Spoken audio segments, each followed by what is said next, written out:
When should I get started? You could get started as soon as you feel comfortable, Bruce. But... Okay. Can I guess give people a minute or two to file in.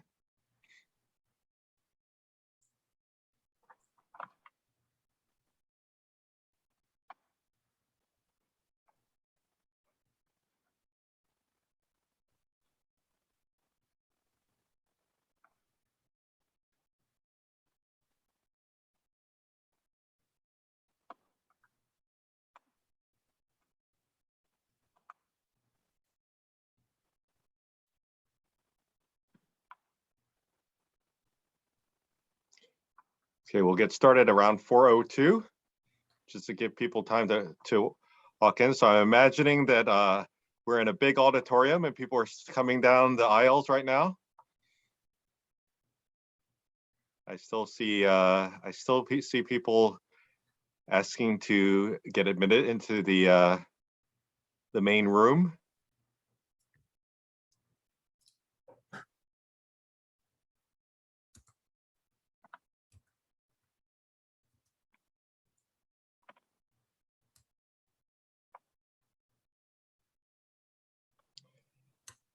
Okay, why don't we get started? Well, welcome to today's edition of the CUNY SPH School of Public Health Grand Rounds. We're very fortunate today to have Dr. Diana Thomas join us. And so I'm sure many of you have seen the official bio. I'm going to read a little bit from the bio, but I think, Diana, we've known each other, over the past decade. So I feel like the bio has all these accolades and all the things, wonderful things that you've done, but I don't think it captures the full person. So I'm going to mention some of these accolades because you've got to with the grand rounds. But I also want to add some of the additional things that we've been doing lately. So for everyone who hasn't read the bio, Diana Thomas, she received her PhD from Georgia Tech in 1996. She completed a National Research Council funded postdoc fellowship at the United States Military Academy and Army Research Laboratory. In 2000, she joined the faculty of Montclair State University, where she was professor of mathematics and director of Montclair State University Center for Quantitative Obesity Research. But then she eventually moved over to the United States Military Academy at West Point, where she's currently a professor of mathematical sciences. She's an active research mathematician with over 25 years with focus on nutrition and obesity-related mathematical modeling. She's worked with large, complex, and high-dimensional data sets and co-invented the remote weight loss program, Smart Loss, which has really been used, really around the world to improve individual patient weight loss adherence through smartphone technology. She's published over 150 peer-reviewed articles and that led to the development of over 10 freely accessible health calculators. She's been the editor and associate editor for many different journals. She's the, for instance, the associate editor for the world's top-ranked journal for original research in nutrition, the American Journal of Clinical Nutrition. She's also the editor for Nutrition Diabetes and the European Journal of Clinical Nutrition.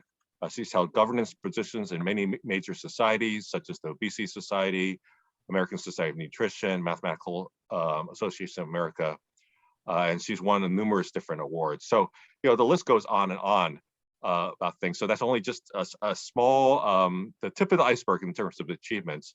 But, Diana, or Dr. Thomas and I have known each other over the past decade. We actually met jointly teaching a course on the use of mathematical and computational approaches to address, the problem of obesity prevention and control. And so we've done a number of things together. And most recently, we've received this U54 grant award from the NIH to establish the Aiming Center, which is basically the AI, artificial intelligence center for this entire new consortium that's being established by the by the NIH called the Nutrition for Precision Health Consortium. So we're going to be doing lots of fun stuff where we're trying to develop new types of computer techniques together that will help better tailor dietary recommendations, nutrition guidelines for different people in different populations. So really excited about this. And this really represents, many different opportunities for us to further solidify collaborations and work together between West Point and CUNY SPH. But Diana is just a fantastic person. She is the co-chair for the steering committee for this entire new consortium. So she's really overseeing a lot of stuff, super busy. So we're so glad that you made the time to talk to us at this grand rounds. Really just a deep expert in mathematics, public health, nutrition, obesity, and all these different areas. So again, I could go on and on with the accolades, but I know we have some limited time, and this is supposed to be a brief introduction. So terrific to have you here. And I think it's great that we will not only benefit from your expertise and wisdom from this talk, but also going forward, I think our community will really benefit from us jointly running the center together. So without further ado, I would like to pass the virtual microphone to Dr. Thomas, who's going to be talking about can the participants speak beyond Likert, NLP in public health. And this type of stuff, these computational approaches really represent the forefront of public health. So I think there's a lot to learn from this. So thanks again, and here's the virtual microphone. Thank you, Bruce. That was a lovely introduction, and I'm pleased to be here and honored to be here. And I want to thank my CUNY colleagues for giving me the opportunity to put this together. This is actually the first time I've put together this history of what we've been doing since only 2020. So it's a remarkable journey that I'm going to take you through. And as we go through it, you're going to meet the people, which Bruce had already mentioned is really super important. I'd asked a mathematician a number of years ago if it's possible for mathematicians to work together and not be friends. And he said, oh, no, that's not possible. So you'll see that the colleagues that I mentioned here are going to be mentioned, and you'll see that my passion for them is through friendship. Just the usual boring stuff. I do not have conflicts of interest or financial disclosures. And these are the work of the authors and do not reflect the official policy or position of the US Military Academy, Department of Army, or Department of Defense. So I told you this was a journey, and I don't think COVID sandwich sounds very nice, but it's kind of a COVID sandwich. We started out working with NLP, I did anyways, back in 2020 in March for a service to the institution reason. And I always like to say that service to the institution is something that we do, but it might take away from research, but this actually led to a whole research area, me thinking this way, and kind of I'm glad I'm getting a chance to talk to you because maybe we'll put the bug in your ear to think of moving beyond Likert type survey questions to having a combination of Likert types questions and freeform text. But eventually, what we did for COVID-19 at USMA, we got asked to do this in the field of nutrition and obesity research. So I'm going to show you some examples, and then I'm going to move to the next one, which is not really public health, but it's a really, really cool application where we use natural language processing to study what we call latent data, letters of recommendation. If you have a child that's going to college, you know what this is about. They have to seek letters of recommendation. So do the letters actually tell you something? And the answer is they do. And then I'm going to end with COVID-19 again. We're working right now with the UK, NICE, and they have COVID-19 questions. So some of this I'm going to skip. I put more slides together than I have time for, but one of the nice things at the US Military Academy is we stay on time. So I have a timer sitting next to me, and I'm going to make sure that I don't go over. So I'll skip some, but I'll supply the slides after, and they can be circulated. So I mentioned first that we started out with a a service requirement. And I'm going to actually mention some of the cool things that the United States Military Academy did during the pivot during COVID, which was fascinating to me because I've never seen an institution, an academic institution, react this way. But I was seeing the Army side do their planning. So like CUNY, March 12th, 2020, we all had to pivot and go home. We were not open anymore. And almost immediately, the institution began planning to reopen and how to reopen safely. And they did this by grouping together internal cells. They're called fusion cells. And they took people with the right expertise. So the first cell was operational planning. How do you get cadets back and faculty back to the institution in a way that's safe?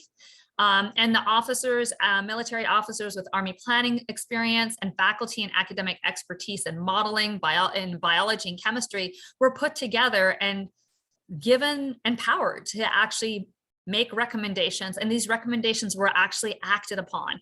That's where I think I was just stunned that this would happen. And anybody at a regular college knows that that's kind of a stunning way to go about things, to actually listen to your faculty. The second cell was the cell that I was involved for, and it was the best plan for remote teaching. So they weren't just satisfied as an institution with, hey, we managed to get through March, April, May. We don't want to scrape by, we want to do well. So how do we do this? And as part of this, they provided us with data. I was leading a working group where we had put together, we were supposed to have a report done by June 3rd. And the report, writing the report was like writing a grant application. So this was in May that we got tasked with this. And so I only had a month and a half to put this together, but some information was there for us already. We had surveys with Likert type questions and freeform text combined. We were interviewing other colleges. We looked through the literature. And so there's a series of things that we looked through to set up this report. These are not important, but they gave us not just the surveys, they also gave us some guiding questions the dean's office did, so that we had something to answer in the report that was very specific and arrive at recommendations that the institution could act upon. So completely a service obligation, research went aside, and I was just focused on this from May till June 3rd. So what was nice was one of the things that was supplied to us, one of the sources of data that was supplied to us was a series of surveys. One was directed towards cadets and one was implemented with faculty. And I'm probably not mentioning all the names that require credit for this survey, but the survey was not designed by our team. When we came on, the survey was already implemented and the survey results were given to us. But Dr. Linan Mochek and Dr. Rachel Sondheimer in the dean's office had, I believe, put together the bulk of these survey questions. And there were probably other people involved in designing this survey. Why I mentioned the survey so much is because the survey was so well designed with a series of Likert questions that get a cadet or faculty member thinking. And then it was followed up by a freeform text question that digs deeper into the insights of the person. And so we had a list of Likert freeform text questions. Here are 9 of them that were administered for the cadets. Why did you prefer a certain learning platform? How effective were your remote learning experiences? And you can go through the reading on these. That questions themselves right now are not important. The intent of the questions was to really get after what cadets were thinking, which is important to me too, because I teach cadets. I was like, what are you thinking? I want to know. And so this was a way to find that out. We also had similar questions for faculty. About their teaching experiences, what helped, what they wish they could have had, what support they would have needed, what challenges they faced during remote teaching from March to May. So that's all fine. We have all these freeform text questions. We have Likert type questions as well. Just to elaborate, a Likert question is one of those questions where it's graded, which I like teams: strongly agree, agree, neutral, disagree, strongly disagree. So it grades up the choices. So they're discrete choices that you make. So I was staring at 1,353 observations for the cadets and 340 observations for the faculty survey. And I had remembered that a few of my department members had used natural language processing to evaluate free-form text in Twitter. And I called one of my colleagues that was working on, had worked on this project, and I asked him if it's possible to apply the same thing to survey, the same technique to survey data. And he said he thinks so, but he doesn't know how to off the bat.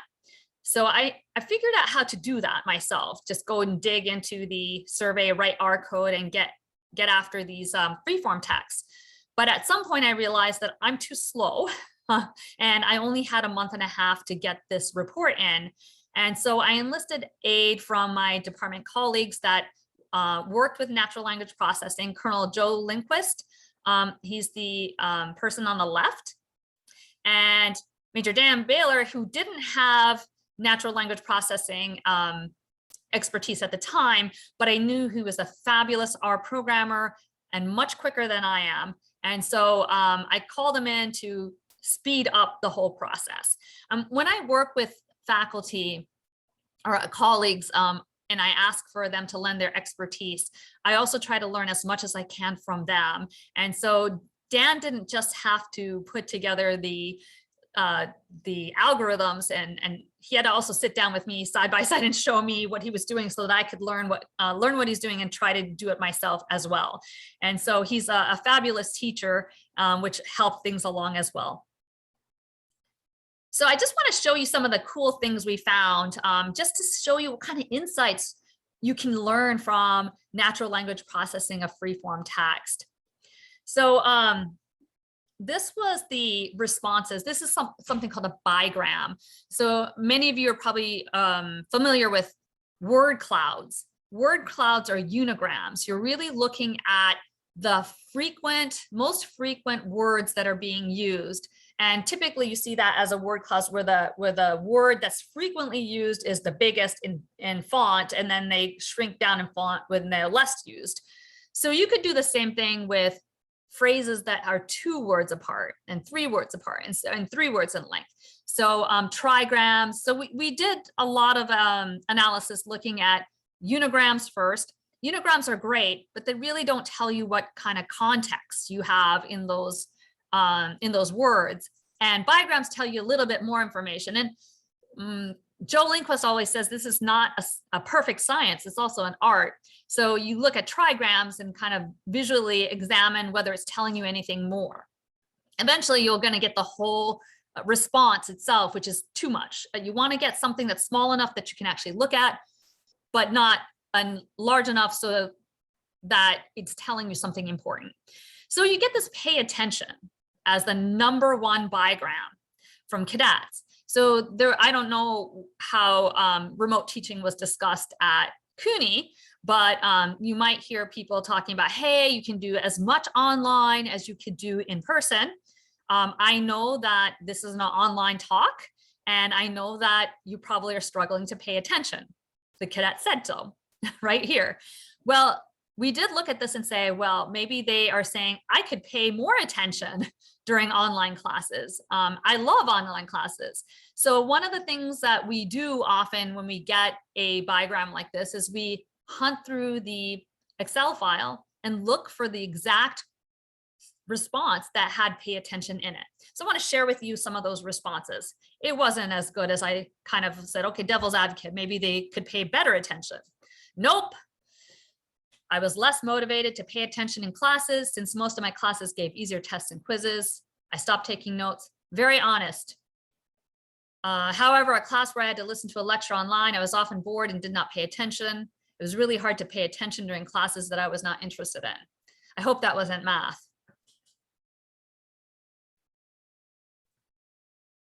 This is not as important. I find that really interesting, but here's another example of things that we found. There were two different platforms we were using at West Point. One was Teams and one was Blackboard. If Teams is something like Zoom, Blackboard is a learning management system. And we asked cadets to answer whether they liked preferred Teams or Blackboard. And if they chose one or the other, they had to explain what they preferred, why they preferred one over the other. And one of the top diagrams here is calendar invite.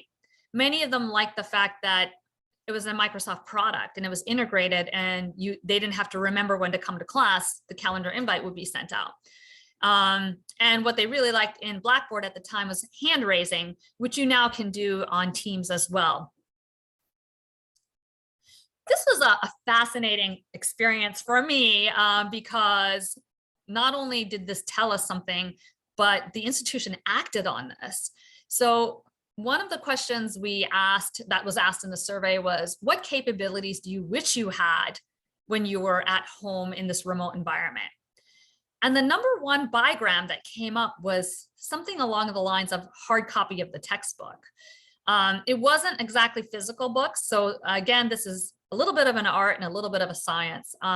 When we looked at the top diagrams, what we noticed was cadets called books, sometimes textbooks, sometimes they used hard copy. So they used different words, but when you looked inside the actual response by hunting through the search function, you found that they really were all talking about physical books. And so then you can reprogram your dive to capture all those different ways to referring to physical books as the same thing. And so this will clean up your diagram. So these are multiple iterations of looking at what diagrams you're getting, evaluating whether some of these diagrams might be the same thing as something else, and then coming back and adjusting it so that it looks more clean. But so maybe they wish they didn't have physical books. We don't know. This is just a diagram. So we can look inside their text, their response, and see exactly where that came up. And you can see that they wish they had the physical textbook. And why did they wish that? Because it's really hard to look at two screens at the same time. That's why. And you see them talking about that. So right at the time that we had done this analysis, and I really credit Dan Baylor for this part of it. He did a lot of iterations going back and thinking about this.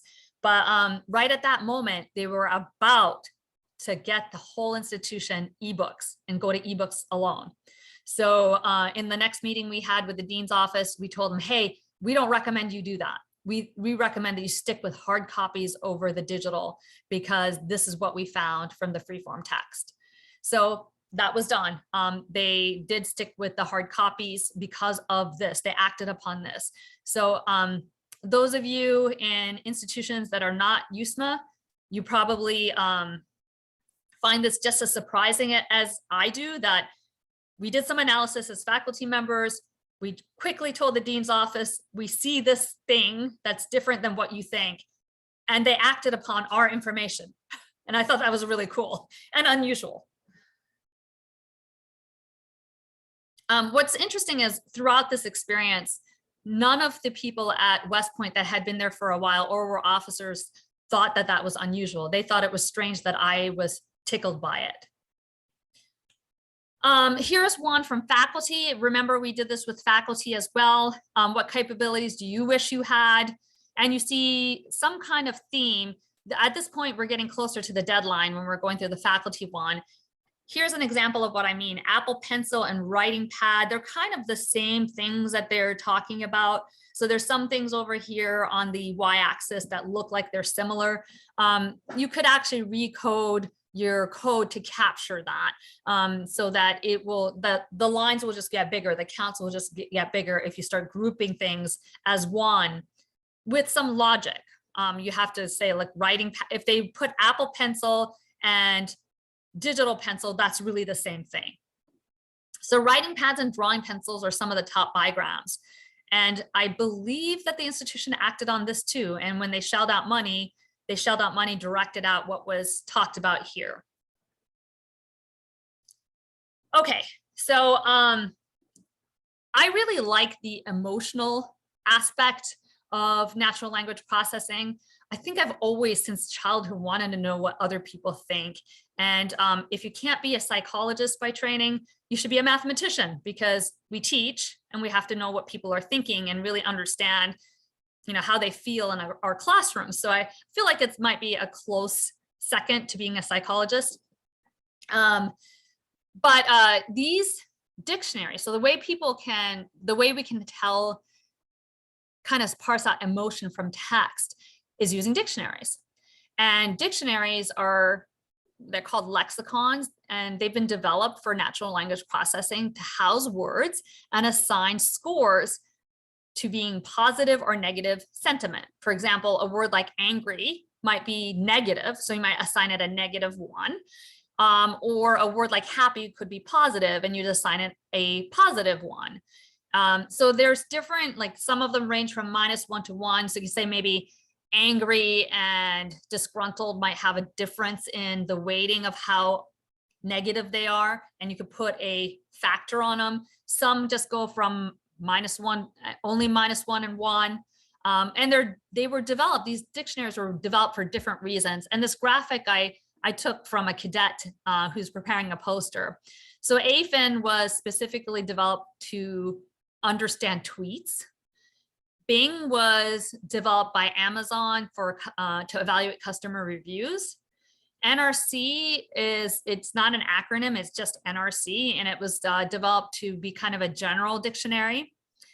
And so it was developed to understand text that's coming from the literature and humanities. The big thing about all these existing dictionaries is they're very general. And so this becomes a problem after a while. And I think we tried to ignore this problem, but you can grab one of these dictionaries. And my favorite was NRC, because it's not just one that has positive and negative sentiment. It also comes with emotion codes. So it'll say this is a word that means joy. So for example, food could mean joy. Could be placed as joy, and I think it might be actually, which is a problem if you're studying weight loss. And so anyways, we applied NRC, which does positive and negative sentiment, -1s and 1s. So you can take a response from a cadet and then calculate how many positive words there are in that response and how many negative words there are, and just sum it up and see where it lands. And what you can see is, this was the response to the question, has your engagement changed in classrooms since the start of remote teaching? And you can see a spike here at negative, so largely negative sentiment. And then you see fear and sadness are here. There's some fear, some sadness overall in the emotion codes. And even anger got a little bump. I'm not going to show you the one for faculty, but since many of you might be faculty on this call, the faculty one was maybe harder to look because it was personal. Many faculty struggled during remote teaching, and you can kind of see the quotes we pulled on the work balance, the work-life balance, and how difficult it was. I think the one that always struck me was this one that said, it is harder to stay engaged all day. Kids are screaming in the house, and staring at a screen in a small closet is exhausting. People made themselves more available for cadets during remote teaching in those months, and they found it exhausting. So that was a common theme, and we pulled out similar emotions that matched this narrative. I just wanted to share this part with you because if you're a faculty member and you went through this, you probably felt some of this. Okay. So I have friends who listen to me chatter. I think Ted Kyle's actually on this call. And sometimes I think maybe he's not listening because I'm just chatting up something that I found really interesting. And so I had, I think I was on a call. I just called up Ted and we were chatting, and I said, Ted, I did this really cool thing with my friends at West Point. We did the sentiment analysis, and we looked at these cadet surveys. And he's like, hold up. Do you think you can do this for a survey, a weight bias survey? We have a free text response question there. And so that was our next jump was to move this into research now and actually look at a survey that was developed by the Obesity Action Coalition to better understand weight bias. At the time, we had a spectacular cadet join us. I think he's on the call too. He's a second lieutenant, Iggy Ziegel, and he wanted to do something with NLP for his senior thesis. And I said, hey, this is a great way to get started. This is how I started. I started with surveys. So why don't you kind of dig through the survey and do some of the same analysis we did with the remote teaching surveys. And so he did. And that was the first paper I co-authored with Iggy Ziegel. What we did, we published this in Obesity. It's a short perspectives paper. And it was with a group from the Obesity Action Coalition, Ted Kyle, Joe Lindquist, Dan Baylor, and Iggy Ziegel. So here we go. We started, what was amazing through this journey is that the data sets start getting bigger and bigger and bigger. You're starting to see them get a little bit bigger here, but we're about to get really big soon. And the analysis, every time we did analysis, it became more sophisticated and creative. I think just looking at this as a path. This one, we had a little bit over 1,000 subjects, and they responded to 26 questions.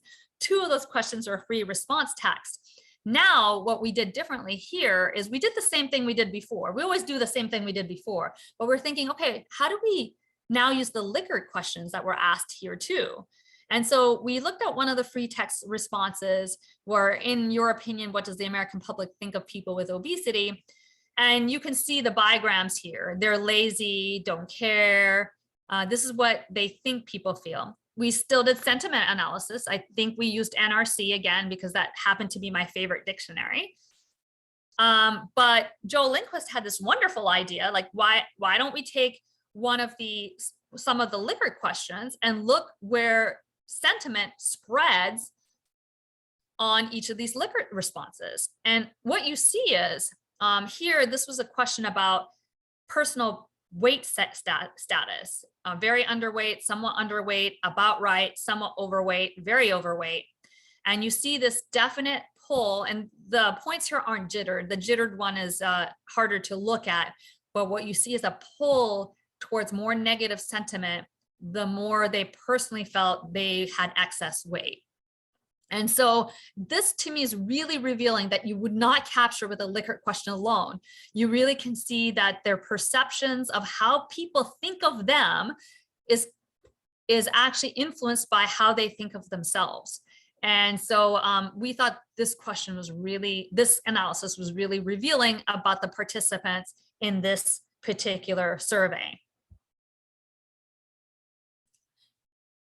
Let me see where I am on my timer. I might skip over a little bit more of the nutrition stuff, but I think I have time. So the next thing is Ted Kyle asked some great questions. I think he pushed the envelope of what we were going to do next. And this question that he had was, well, you can do this for the survey, but what about the public comments for the dietary guidelines? I actually have never looked at those. I remember Ted, it might have been showing me a public comment on an added sugar policy for food labeling once. And I kind of wondered what that was. We were about to find out because it was a fascinating question and we couldn't keep our hands off of it. So here's the deal. Whenever there's a regulation or there is a guideline that's put out by the federal government, there is a time where the public can comment, evaluate and comment. And the law says that the comments have to be evaluated by the agency and incorporated into their decision-making process.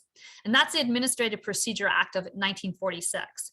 Initially, it was by mail. You'd mail in your comment, or they'd have town halls to look at the comments. But the E-Government Act of 2002 changed all that because now it allowed for internet submissions.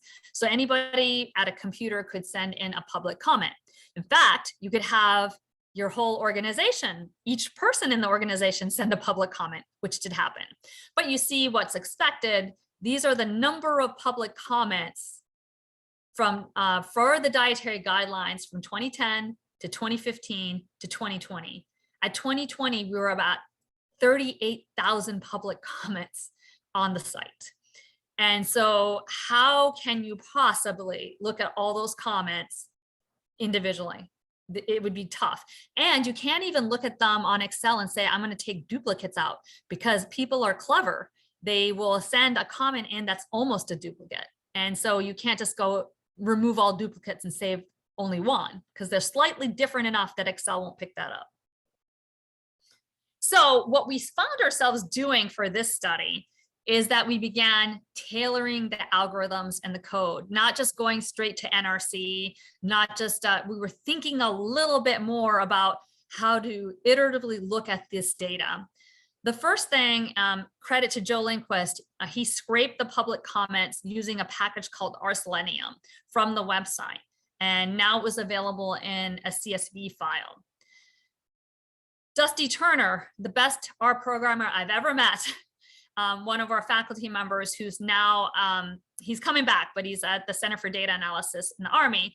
Dusty Turner searched and tracked and classified almost duplicates. If you changed a few words or if you just had a signature, he wrote code to extract those so we can look at them and ask how close are they to just being a duplicate. We used latent Dirichlet allocation for the first time. Latent Dirichlet allocation is much like finding themes in qualitative analysis, but it's objective and it's done using a probability distribution and grouping the words. It's like a cluster analysis, but for words. And then you can group the comments. You can go back and assign scores to the comments of where they grouped by looking at the percentage of words that fell into the different groups.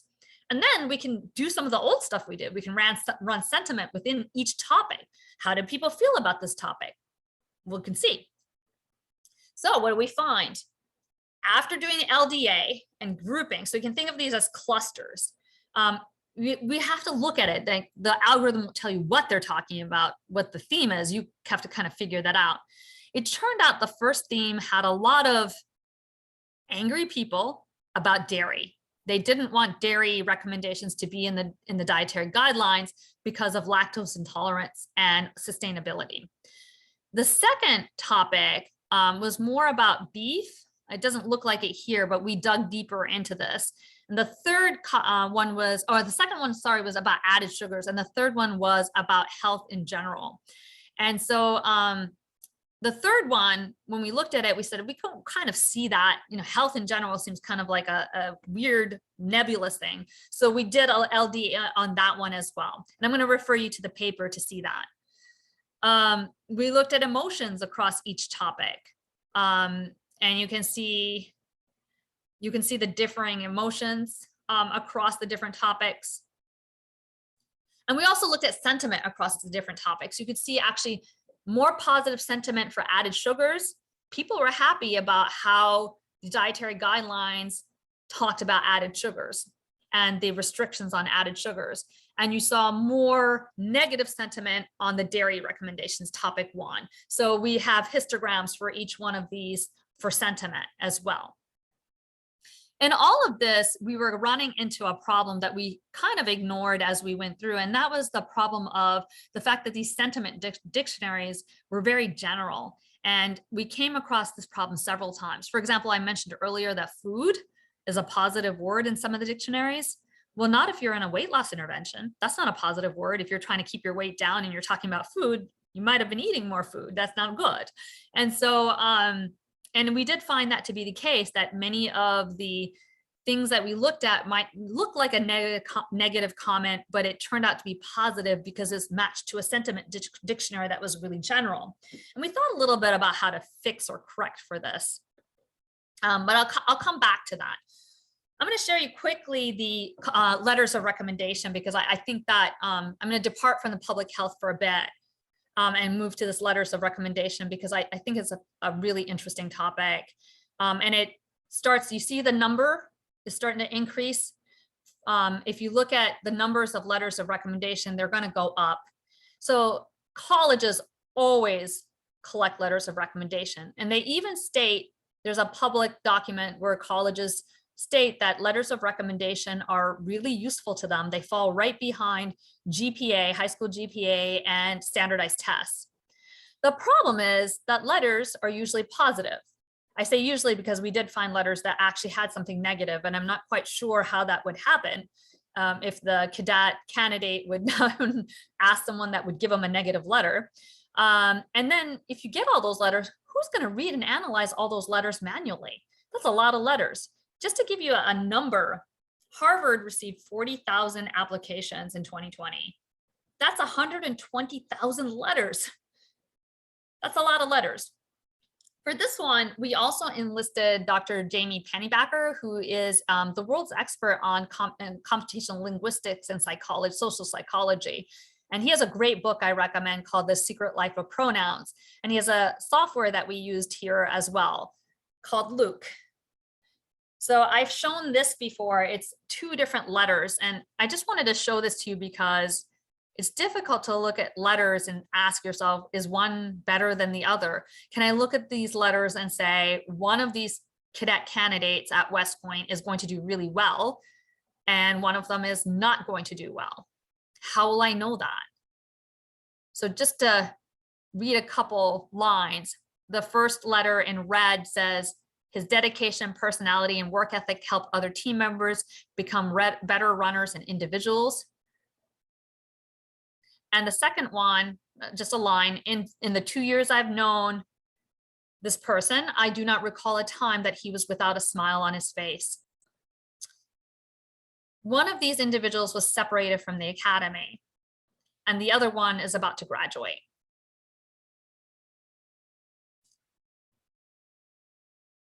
The one in red is my son. The one in green was separated. How can we get that kind of information from the letter? Does a letter tell us anything? The surprising thing is, yes, it does. So this was a lot of work that was done by Iggy Ziegel, our cadet, for his capstone. He took 8,602 cadet candidate letters between the class of 2016 and class of 2022. And he looked at a total of 25,000 some letters. And he also used word count, linguistic inquiry word count, a software that was developed by Jamie Pennybacker. And I'm just going to show you quickly the findings. Word count was positively associated to GPA. And this was GPA after 1 year. So the longer your letter, the more likely you were to do better at the academy. The comparison words, those are better than, where you're comparing to another individual. Those are also positively associated to GPA. The use of informal language in the letter was associated to negatively associated to GPA. This was one that surprised me. The more positive sentiment your letter had a negative association to GPA. Think about that for a second and why. If you think you know why, maybe when I close out, you can tell me why that would be true. Look back at your own letters too that you've written, and look at the ones that had a lot of positive sentiment in them. A focus on the future or present were also negatively associated to GPA. He will be a rising star. She will do really well at the academy. Those kind of that kind of language was associated negatively to GPA. So let me see where I'm at on time. So according to my timer, I have about 10 minutes. I can keep it to 5. Does that sound okay to my moderators? Yep, that's okay. Okay, so I'm gonna go back to COVID. It's just amazing to me how the twists and turns we've taken with natural language processing since we just started in March 2020 as a team looking at this. Joe Lindquist has been looking at this a lot longer than I have, but my start was really with that service requirement with the academy. But a group from the National Institutes of Healthcare and Excellence in the UK saw our paper for the dietary guidelines, Fiona Glenn, and she contacted us and asked us if we could do the same thing for them regarding how the public perceives their COVID guidelines and recommendations. This is really important because if the public views your organization negatively or without trust, it's gonna impact how they act upon those recommendations. So this is one of the reasons they really wanted to know what the public thinks. And so again, fabulous cadet. She might be on this call as well.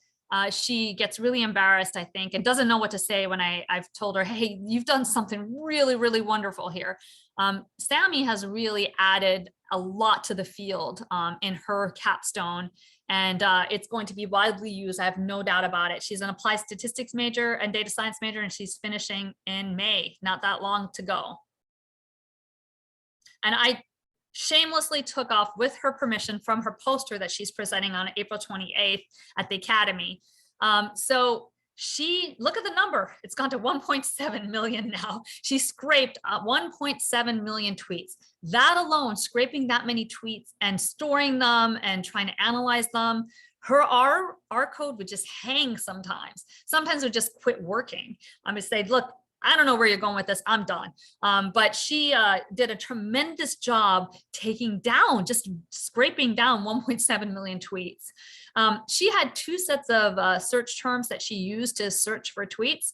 One was a generic COVID search, and she used these are the keywords, and she has NICE in there because remember, NICE wanted to know what the public thought of them and how they were referring to them. NICE also asked us to look at therapeutics, and they gave us words to look at. So these are some keywords that she searched under, and you can see her tweet counts down here. And I'm sure she has this running. You can only get, I believe, 7 days worth of tweets at a time. So she has this running continuously, updating so that her data file becomes larger and larger. So this is probably outdated already. The problem I raised earlier was her problem. Existing dictionaries do not have assigned sentiments to many words and are generic. They're not tailored to this application. You can think of words that are related to COVID that might be benign words and not have any sentiment attached to them, but they are significantly important for COVID. And so this is something we ran into more than once. Sammy was the first to kind of think about and fix this problem. So let me show you what the impacts is, why it matters. Take a look at this tweet. Surely if the planet is fighting COVID, they would all be doing the same thing. Clearly lockdowns don't work. Germany is on their 4th. Why keep doing stuff that doesn't work? Vax doesn't work. Not if you can catch it and still spread it. Passports don't work for the same reason. Does it sound like a negative tweet? You're all muted, you can't answer. It does sound like a negative tweet. We had paired it to, I don't remember which dictionary, I think it was Bing. It came out positive. So it'll give you some spurious results because of this problem with the dictionary, that it can't handle modifiers, it can't handle, it doesn't have some words that should be there. Lockdowns, would that be positive, negative, or neutral? So there's a lot of, there's a few words in here that should probably have sentiment, and they don't. So a sentiment was initially positive. So here's what Sammy did.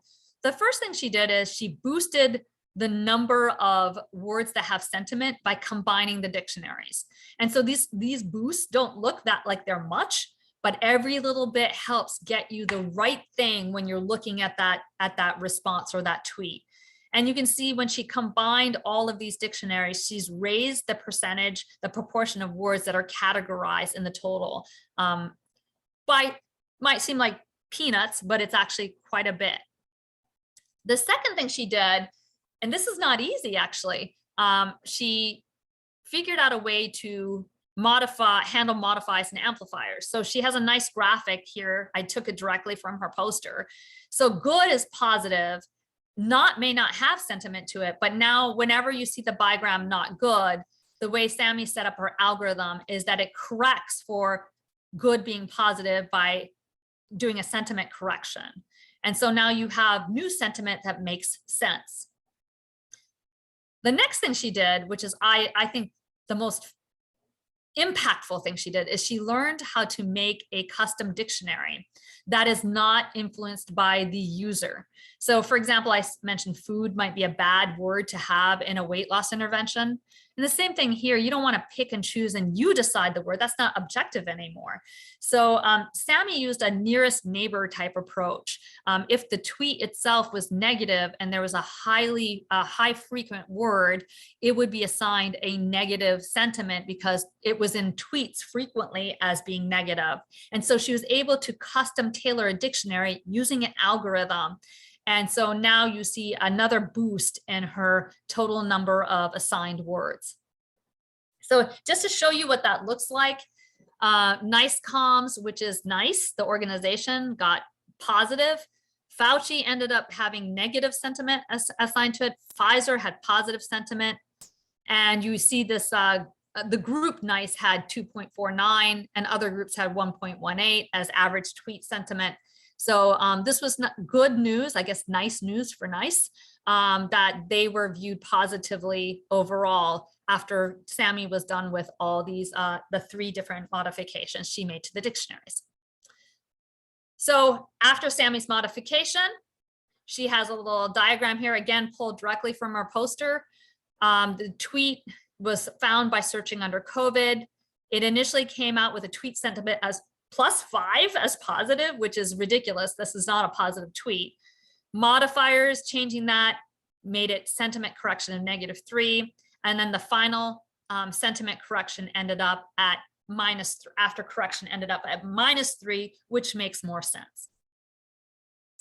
So I want to thank my math colleagues who some of are on this call, who obviously develop me as a human being every day. I learn from them and completely engaged. They're my friends. To my CUNY colleagues for this wonderful opportunity, they also are my friends. As my colleague has said a long time ago, you can't work like this together and not be friends. That was a lot of modifiers. To the larger community of scientists who, like Ted Kyle and Jamie Pennybacker, you give me those questions those are the questions I live for. And to you, my audience, for your time and interest.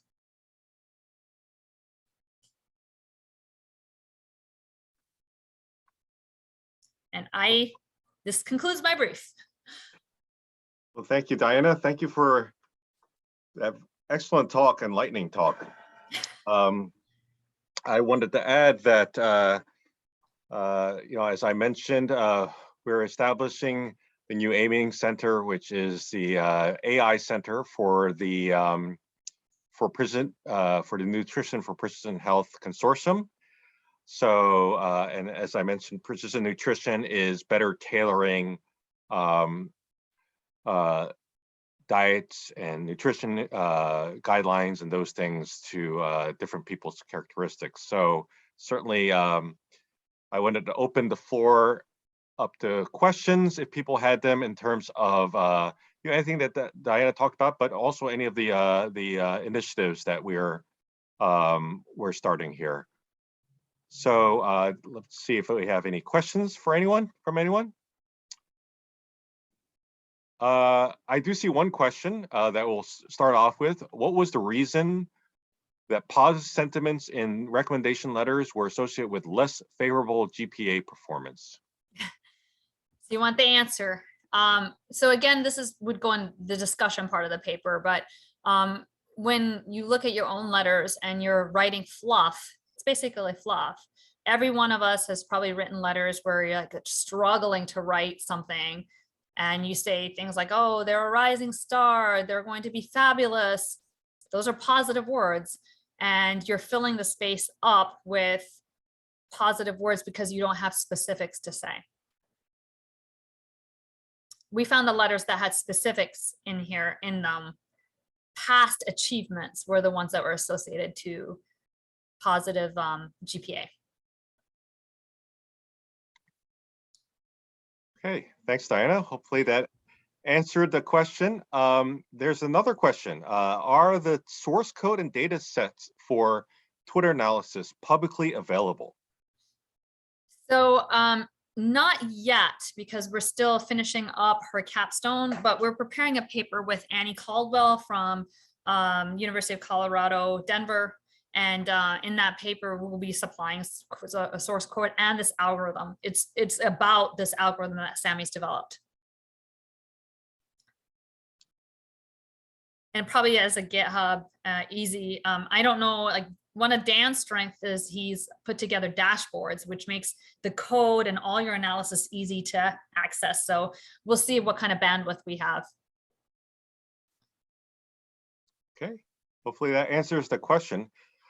So you know, there's tremendous opportunity for all of these different types of approaches, and you know, these different types of analytic approaches, computational approaches, natural language processing. What can we do to really sort of narrow the gap between these possibilities and the opportunities in health and public health?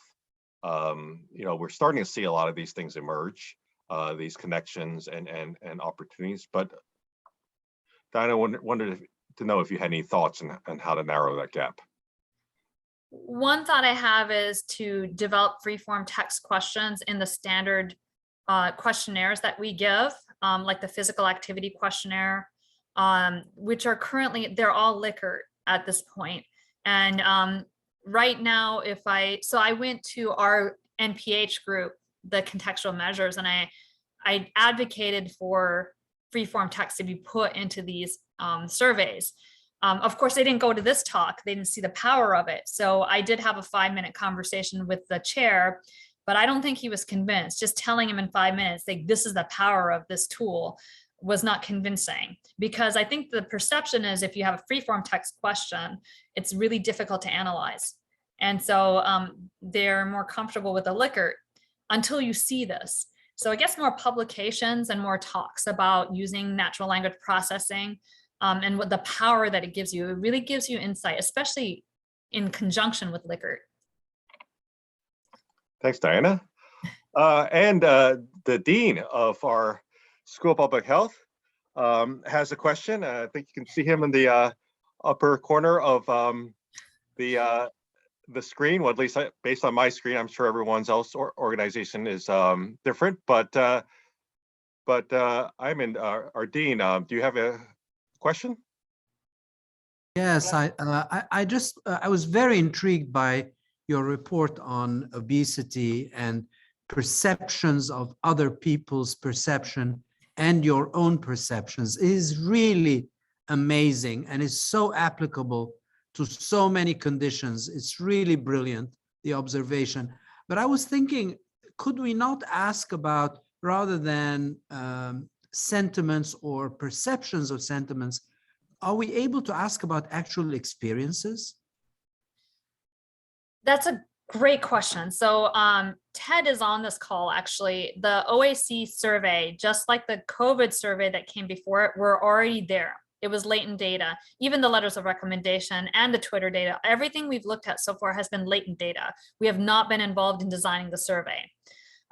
So again, going back to Bruce's question, one way is to sell the idea of using text mining and NLP to understand, and then allowing someone like us to ask questions. The International Weight Control Registry is doing that. I'm part of the International Weight Control Registry, and they've got a couple questions on their questionnaire that are free-form text that I got to design. But yes, to date, yet we have not had someone designing a survey specifically designed so that we can hit it hard with NLP. We're not there yet. We'd love to do that. Okay, thanks, Diana. I see another question, and also a thanks. Fantastic and inspiring talk is a quote from the question. Are there resources, examples, online courses to learn how to code for NLP? Yes, I think Dan Baylor is on this call, and he put me on this tidy textbook. Let me look at the name. It's an R tidy textbook. And it teaches you in a way that you learn as you go. Let me see if I could put this into, it's called Text Mining with R. It's free, it's online. All you need is time to sit there and work with it. And so I'm going to put the link in here. And so one of my colleagues and I had began the semester out with good intentions, going through the tidy textbook, and then the semester got out of control. And so we dropped it after a while, but we did get far enough along that we made headway. So that's a great place to start. It's just going through the tidy textbook. It moves pretty quickly. And I think Sammy learned that way too. She started out with a tidy textbook. Okay, and we have another question. Again, a great stuff quote for you, Diana. And this is actually from our friend Ted Kyle. Your finding about emptiness of glittering generalities lines up nicely with the principles of targeted selection. So it looks like it's a comment. Okay.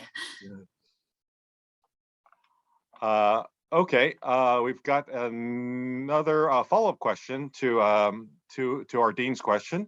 I wondered if the finding regarding perceptions of obesity by folks who consider themselves above their ideal weight might be limited in terms of temporality. You mean the time they took it, or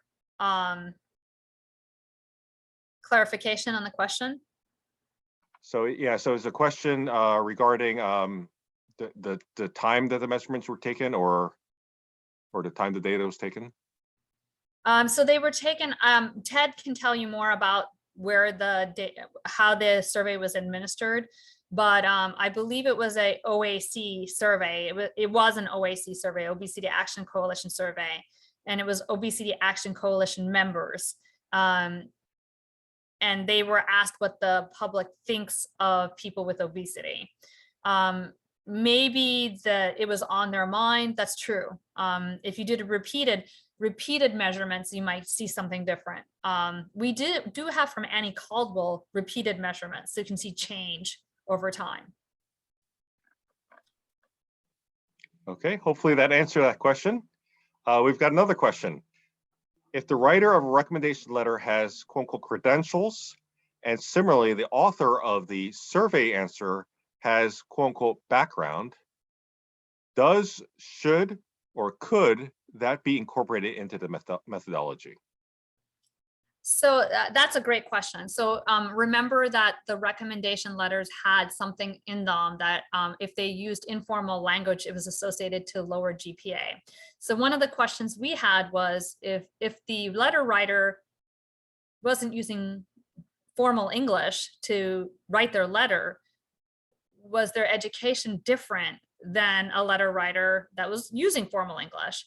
So we did a quick analysis of there were some letters that were left blank. They only answered a Likert type scale, and they left that letter blank. And we did see a signal between the quality of the school and the probability they left it blank. Whether that means the informal language had something to do, we don't know. But I think my gut feeling is, when you're invested in another human being, you're going to take the time and energy and write a good letter if you're invested in them. If you're not invested in them, you're going to phone it in. And I hate to say that as someone who writes letters, but I went back and looked at my own letters and I can see the difference. All of you that write letters are going to go home tonight and look at your own letters. You can't help it. You'll look. And this is a way where, essentially we have technology that can also help inform a lot of the things that we've been doing all these years and help us better understand some of those patterns, right? And gain more insight. So it's not like technology is separate from the things that we've been doing all these years. No. It can help us actually improve and look back at some of those processes. Okay, let's see. We've got another question. Another thank you, Diana. This was great. And this is from the Chair of Health Policy and Management here at CUNY, Dr. Terry Wong. And he says, we have a venture that we work with at Firefly Innovations. That's the, for all of you who most of you have probably heard of Firefly, but it's the public health entrepreneurship platform that that Terry has developed and is leading, that developed a voice input survey platform with NLP, initially designed for hospital settings to get more contextually rich info from patients, but has broad applications. And then he said it would love to connect them with you. In addition to open-ended questions on surveys, oral stories is the next frontier for this kind of work. So just want to offer that and see your reaction. Yeah, it's great. What we found is that, you know, Bruce, you and I just wrote a paper on this. Like it's for any of these things, it might seem like, hey, we just pushed a button, but I hope that you, when you saw Iggy's work and Samantha's work, that it is an iterative process. So that kind of data would, we would be salivating to look at that kind of data, because it's the kind of data that generates thought. And that iterative process where we learn and we start becoming more sophisticated and creative in the programming that we're using to attack the questions that you wish to address from that kind of data. So yes, I think that kind of connection would be wonderful. So we add yet another node. So, you know, we've got public health, we've got technology, we've got entrepreneurship and new venture development, which Terry's leading, and all these different components are connecting and can all help each other. Okay, we've got more questions coming through. Next question is, would you recommend the use of NLP in process letters of recommendation and eventually triage candidates? To process letters of recommendation and eventually triage candidates. So sorry, I read that question with the emphasis all wrong. So would you recommend the use of NLP to process letters of recommendation and eventually triage candidates? So you take NLP and you run it through all these letters of recommendation, and then you kind of be able to figure out what they're saying and help triage candidates. Would you recommend that? What are the potential pros? What are potential cons? What are the potential pitfalls? I think that that would be a hard no for me. I can see someone thinking that they could do that and it being used that way, but this is where AI and ethics comes into play. One of the themes that you should have seen, even from the simpler, when we started out with just the 2020 data from the cadets and the faculty, is that we needed to be involved. We needed to go back and say, why are they talking about this? Let's go back and look. And so to automate a process to just triage people would make me very nervous, because you know, you don't know what you really need a human to go in and ask those questions and follow up.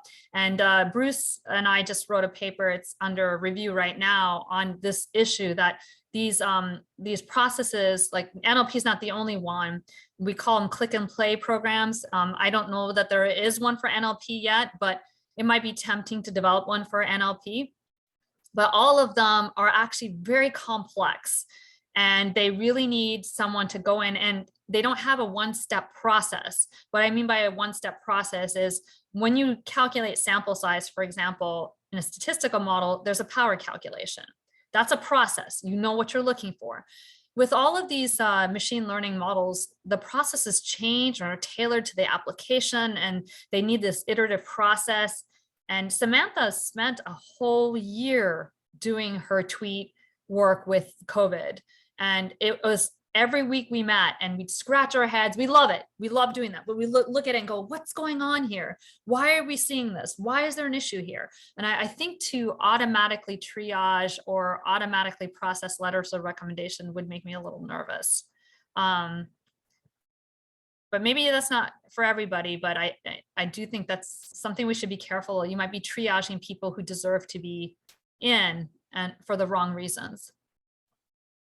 Yeah, it raises the interesting question where we always talk about how technology in itself is not good, neither good nor bad, but it really depends on the application. And I think, you know, one of the issues is not wanting to completely take the human element out of decision making, but helping it facilitate decision making.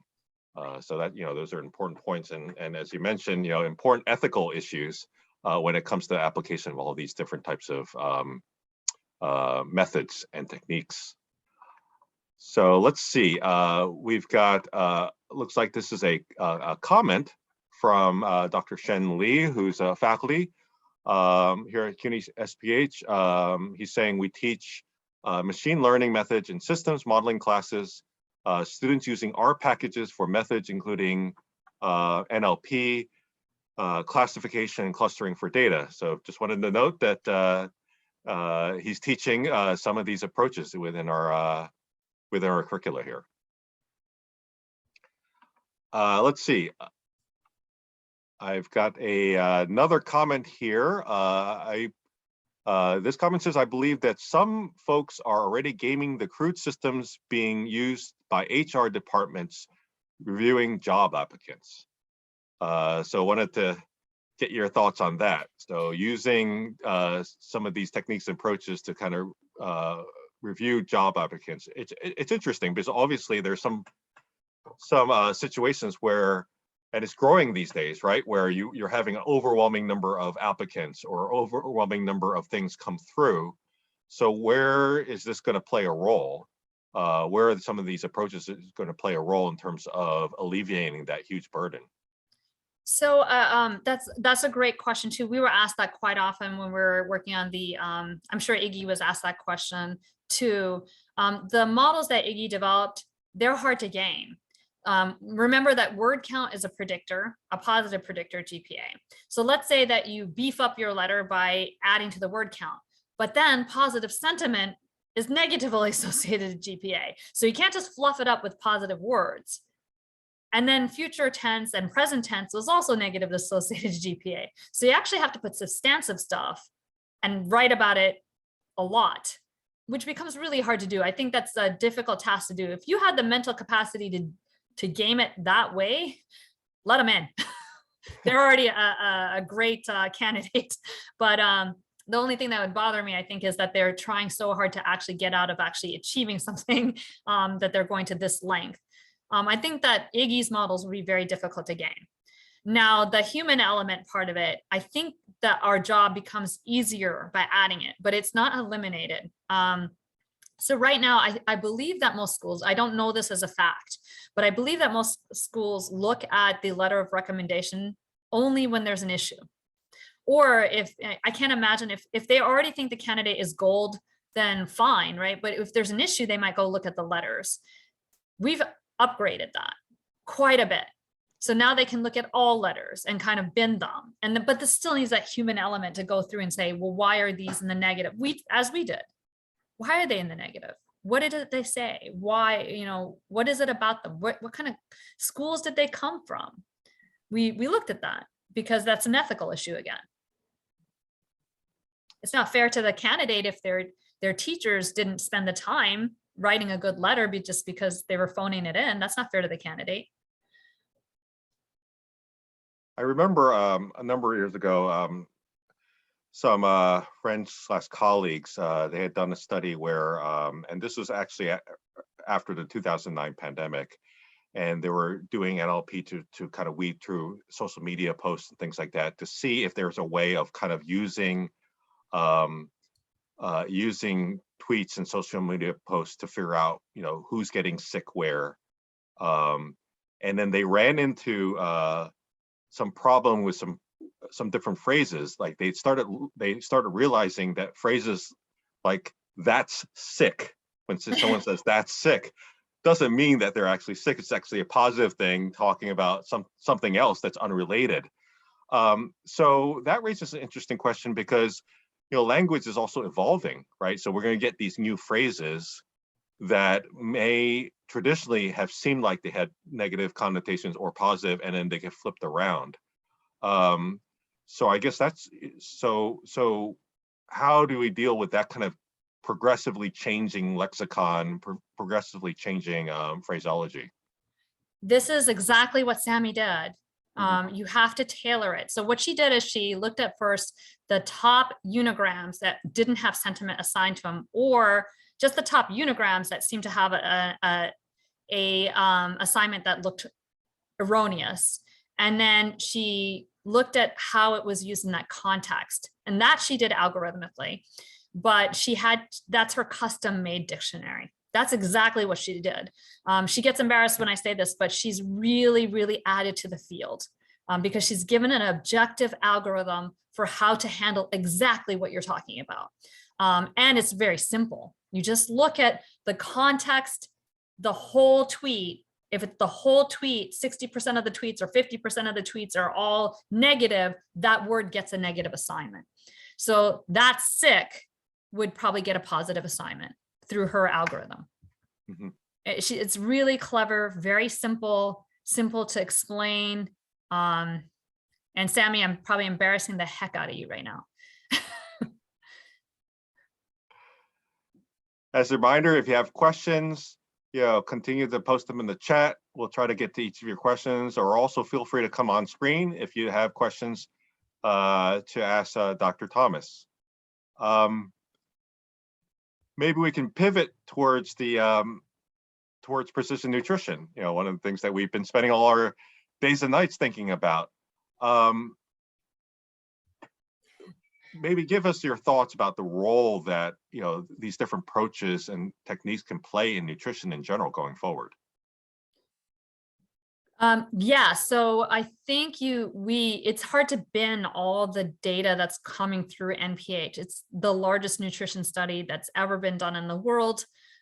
There's data collection from all different multimodal layers that you can imagine, the microbiome, omics data, behavioral data, environmental data, and then of course, food and physiology data. And I think that this particular approach is one approach, but it's almost like a system model within a system model within, we're sometimes drilling down to the center and trying to understand physiology. Sometimes we're moving out to the outside. I think the NLP stuff I just showed you is more behavioral. So it gives you insight into what the participant is thinking, a little bit what NICE was asking. Yeah, we can make whatever recommendations you want, but how people react to them is really important. So all of it needs to be thought of. And I know that systems approaches is one of the big overarching themes of our aiming center, to pull all this together into a model that we can actually look at and say it's explainable, but it pairs the data science together with systems. So those are my thoughts. It's a very exciting study to be part of. What are some of the things that maybe are needed to really take all of these different types of approaches to the next level within health and public health? If you had a magic wand and said, obviously we talk about the potential, and we've only really scratched the surface of the potential things that can be done, and society has to be ready for different approaches. What do you think are some of the biggest barriers, and what will you do if you had a magic wand to sort of change that? First thing I would change is K through 12 education, Mm-hmm. because our K through 12 education is focused on 1950s math. Do you realize that in calculus textbooks, they only recently took out how to approximate a square root? 90% of what we do in these textbooks are mathematics that can be done with a few strokes on Wolfram Alpha, a free online software. And our students today need to know the world of data. They're in trouble when they don't understand the world of data. But you kind of see that from every level, looking at, scientists. Our scientists in NPH, all of them took a calc class, but it was not something that extended well to looking at and going, wow, this is a whole class dedicated to the shape of curves. So when we teach math, we have to teach it in a way people actually can use it and imagine it being used. We often have discussions in NPH where the language centers around statistics and only statistics, the math that people are familiar with. And so it's hard for them to imagine, like the idea of convincing someone to use NLP. It seems like it should seem like a no-brainer after this talk that, hey, you want to do something like this. But yeah, just educating, and we call that data literacy. Educating our children better with mathematics, not giving a checkbox. Hey, you take 4 years of math in high school, you'll get into a good college. Take 4 years of useful math in high school and actually have it have the math solve problems that are not 1950s, that a computer can't do within a touch. I know that Ted hears this conversation from me all the time. You know, when we can't understand papers that have been written in JAMA, when scientists can't understand the math that's in a paper that's written in JAMA, then our education system has to change. So the magic wand I would change is the entire curriculum of the K through 12 education system. That's one big magic wand. That's an important magic wand, and it's going to take a big one. Yeah. So, you know, as we mentioned, you know, technology and all these approaches are inherently neither good nor bad. They can be used for very positive change, and if used incorrectly, they can lead to negative consequences. You know, one of the big issues is, you know, obviously we have a lot of issues with inequities and disparities across many different dimensions when it comes to health, public health, resource availability, social determinants, all those different types of things. What are some of the ways that some of these approaches can really help the cause of greater equity, help reducing many of the disparities that we see, especially since, you know, a lot of the things that have been done in the past haven't really worked. So is there a new frontier where we can use some of these approaches to really address some of these issues? That's a good question. So I know that in the paper you and I wrote, we talk a lot about how this iterative approach is really important. It really boils down to better modeling, which means better education when we're modeling, that it's not just pushing a click and play button off a commercial package, that these things require thought, and I think they're interesting thought. But one of the things that I think are really important and how these tools can be used to help is bringing some of these conversations out into the public. So for example, the one that makes people feel very uncomfortable is the Google image, the Google Photos story of the automatic image recognition feature that called Faces in the Wild. If you don't know this story, it's I'm not afraid to talk about it because I think it needs to be talked about. There were very few people of color in that data set. There were, I think, more pictures of George W. Bush than all African-American women combined. And when somebody, I think they were a computer imager, and it classified them and their friend as being a gorilla. And that conversation needs to be had because it teaches us where things can go wrong. And it teaches us what we need to do to build those data sets up correctly and think about them. It's a horrible lesson to learn, but if we don't talk about those lessons, if we feel embarrassed to talk about those lessons, we are going to be in a bad place. It's part of our education. And I think these kind of courses need to be actually taught. Like, these examples need to be taught. This is what went wrong and how would you correct it? So I think these approaches can teach us how to build better data sets and more inclusive data sets. Once you build more inclusive data sets, you can build a more inclusive society. But the first is to have that conversation. Yeah, in many ways, it can highlight where a lot of the biases are actually occurring, because, you know, we always talk about implicit bias or hidden bias, where people are saying or talking about things that you don't really realize that it's there. And this is a interesting, structured way to really identify a lot of those issues as well, and as well as shedding more light on social determinants, right? Because it really helps understand the context in which different issues, are embedded. So there seems to be a lot of opportunity with that. Exactly. I think one of the NLP, a couple of the NLP studies I looked at gender disparity in the letters of recommendation. We didn't find one in the letters of recommendation that were for cadet candidates, surprisingly, actually. You would think that we might find it there, but we didn't find it. But you have to do that analysis.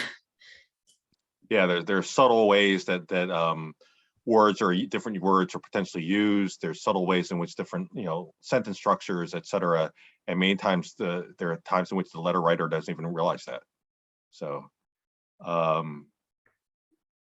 okay, so we've got about 5 more minutes, just a few more minutes. So certainly, if anyone has some final questions, but I also want to sort of turn towards the future, and talk about like what are some of the next things that you start seeing that you see coming down the line, and or either applications or new types of developments that we want to look forward to.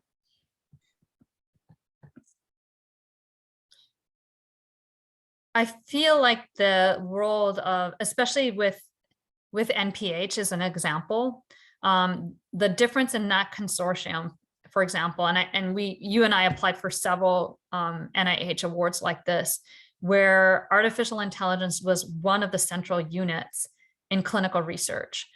Typically, that's not been the way things are done, and it's uncomfortable. Definitely, you and I both have felt that discomfort.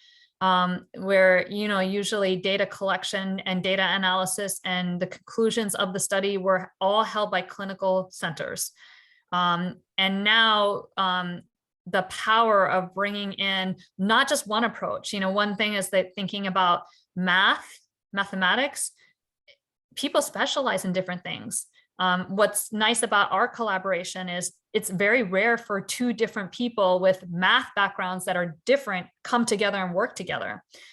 Just because, it's typically what people do is draw in one person with one type of expertise. We're not a jack of all trades.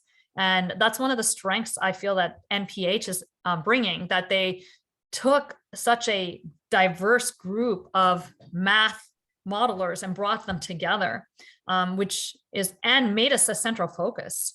We're kind of the group that's pulling everything together. If that's the way, and we did hear from the NIH, that is where they want to go to discovery science with more modeling. If that's the way it's going to go, we're going to see we will see a change in the future. There's going to be a lot more in the future than a t-test. Not that there's anything wrong with a t-test. Beautiful, beautiful analysis, but there's going to be a lot more in the future than a t-test.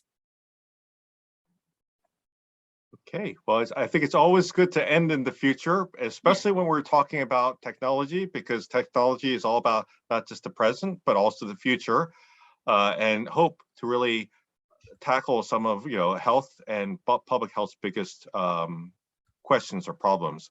I do have, looks like I have one more question here, and I also want to end right after we ask this question with, again, emphasizing that that if anyone's interested in getting further involved or learning more about this work, we do have our aiming center. I'll post some contact info in the chat if anyone wants to reach out further and see how you can get involved with all the different types of work that we're doing. But before I close with that, we have a question. Any thoughts or comments on progress in these technologies for dealing with unstructured clinical data in EHRs for insight? So it's a very similar kind of process. You're scraping something. And then, one of the nice things about our aiming center is we also have data engineers housing that data, how to collapse that data, make it searchable. So I think some of the same techniques that we're using here for unstructured data coming from tweets it's very similar. That similar in viewpoint, but I would believe that it would have similar kind of iterative processes going through EHR data. I have not gone through EHR data. I've thought about it, but it seems to me some of the overarching methods that we're using would be very similar. You'd have to have an iterative process. For example, one thing that we brought up, I think, in our paper is that EHR data is based on the physician and their records. And so if I go to the doctor and tell them I feel nauseous, and Bruce goes to the doctor and he says, I have a pain in my arm, he's going to be diagnosed with heart disease. They're going to do more with that, and they might not do that with me. And so the bias that goes into the data will also be in EHR. So you do need that iterative process to look at EHR data. So similar to the tweet data that we looked at. that's not a substantial answer, but it's the nature of more complex modeling that you need. You can't have like a one direct approach. You have to kind of one size fits all. You have to have a tailored approach. Okay, well, thanks, Diana. So we're about a minute until the 5:30 mark. Again, I wanted to, certainly if anyone's interested in learning more about our aiming center, I dropped a message in the chat, and wanted to thank you again, Diana, for this talk. Already getting lots of wonderful messages about how it's really inspiring people to think differently about things and better understand a lot of these new innovative methodologies and approaches. So we know you're super busy with all kinds of leading the NPH consortium and all your activities. So we're very much grateful that you took time out of your busy schedule to talk to everyone. We see some virtual applause in the some of the screens here. So if we're in an auditorium normally together, give you a standing ovation here. But thanks, appreciate it, and wanted to give you an opportunity for any closing remarks. Thank you. The pleasure is on my side. I actually don't want to take more of your time too. I just want to tell you how honored I am to have presented here and to have my colleagues here too, especially the two cadets we worked with are here. So thank you for that opportunity. All right. Well, thanks everyone for joining for this grand rounds, and looking forward to more technology to help address all these public health issues that are around us. So thanks again for joining us on this Wednesday late afternoon, and a good day to everyone. Bye.